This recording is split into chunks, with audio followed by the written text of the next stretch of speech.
Hi friends, சூரட்டியில் ஒரு குழம்பு பார்க்கலாமா? குழம்பா அப்படின்னு தானே யோசிக்கிறீங்க? அட ஆமாங்க, செமையாக இருக்குங்க. சூரட்டி வந்து சுட்டு சாப்பிட்ருப்பீங்க, ஃப்ரை பண்ணி சாப்பிட்ருப்பீங்க, குழம்பு வச்சு சாப்பிட்ருக்கீங்களா? அப்போ வந்து இந்த மாதிரி செஞ்சு சாப்பிடுங்க, செம்ம டேஸ்ட்டாக இருக்கும். எண்ணெய் ஊற்றி கடுகு போட்டுக்குங்க, கொஞ்சம் உளுந்தம்பருப்பு போட்டுக்குங்க, நல்லா வணங்கி வரட்டும். அது கூட பார்த்திங்கன்னா வரமிளகா 2, கருவேப்பிலை கொஞ்சம் ஆட் பண்ணி நல்லா வணக்கி விட்டுட்டு சின்ன வெங்காயம் கொஞ்சம் கட் பண்ணி போட்டுக்குங்க. சின்ன வெங்காயம் நல்லா வணங்கி வரட்டுங்க. நல்லா இந்த கலர் நல்லா சேஞ்ச் ஆகும். அந்த டைமில் வந்து தக்காளி 2 ஆட் பண்ணிக்கிங்க. தக்காளி நல்லா உப்பு போட்டு கொஞ்சம் நல்லா வணங்கி வரட்டுங்க. இது கூட பார்த்திங்கன்னா பட்டை, சோம்பு, கிராம்பு, இஞ்சி, பூண்டு அரைச்சி உள்ள ஊற்றிக்கிங்க. அந்த பச்சை வாசனை போகிற அளவுக்கு நல்லா கிளறி விட்டுக்குங்க. ஒரு 2 நிமிஷம் மூடி வச்சிட்டிங்கன்னா அந்த பச்சை வாசனை போயிடும். தக்காளி நல்லா கொலன்னு வெந்து வந்துடும்.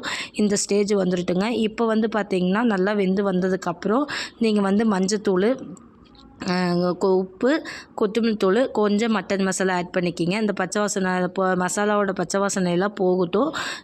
இது வேகிறதுக்குள்ளே நம்ம வந்து சூரொட்டி எப்படி க்ளீன் பண்ணுறது அப்படின்னு நான் சொல்லிடுறேங்க.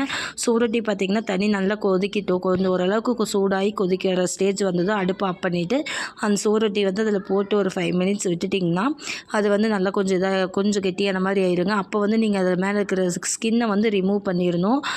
ரிமூவ் பண்ணிட்டீங்க அப்படின்னா வந்து சாப்பிட்றதுக்கு நல்லாயிருக்கும். ரிமூவ் பண்ணாமல் அப்படியே போட்டுட்டிங்கன்னா மென்று சாப்பிடும்போது அது கொஞ்சம் சவுன்னு ஒரு மாதிரி இருக்குங்க. அதனால் வந்து அந்த சூரொட்டி வந்து நீங்கள் மேலே இருக்கிற தோலை வந்து இந்த மாதிரி ரெடி பண்ணி கட் பண்ணி ஆட் பண்ணிக்கிங்க. சூரொட்டி பார்த்திங்கன்னா நல்லா வணக்கி விட்டுக்குங்க. வணங்கி ஒரு மாதிரி இதுதாங்க சூரொட்டி பார்த்துக்குங்க. இது வந்து என்ன பண்ணணும், நல்லா உருண்டு வந்துருந்துங்க. நல்லா வணக்கி விட்டுக்குங்க. அந்த மசாலா பச்சை வாசனை போனதும் ஆட் பண்ணி நல்லா வணக்கி விட்டுக்குங்க. உருண்டு வந்துருந்தாங்க. நான் உங்களுக்கு இதில் காமிக்கிறேன் பாருங்கள். நல்லா நம்ம வணக்கவே பார்த்திங்கன்னா உருண்டு வந்துடும். இந்த மாதிரி ஆயிருந்தங்க. இந்த ஸ்டேஜில் வந்து உங்களுக்கு எவ்வளோ தண்ணி வேணுமோ ரொம்ப சேர்த்துறாதீங்க.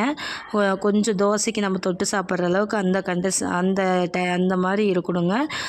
ரொம்ப தண்ணியாக வச்சிட்டிங்கனாலும் டேஸ்ட்டு கம்மியாக போயிடும். இந்த குழம்பே பார்த்திங்கன்னா வச்சு எடுத்ததுக்கப்புறம் பார்த்திங்கன்னா லைட் ப்ரௌன் கலரில் இருக்கும். அந்த சூரட்டியில் இருக்கிற ரத்தமெல்லாம் வந்து அதில் இறங்கியிருக்குங்க. அவ்வளோதாங்க, சூரட்டி குழம்பு தயார். தேங்க்ஸ் ஃபார் வாட்சிங். வாழ்க வளமுடன்.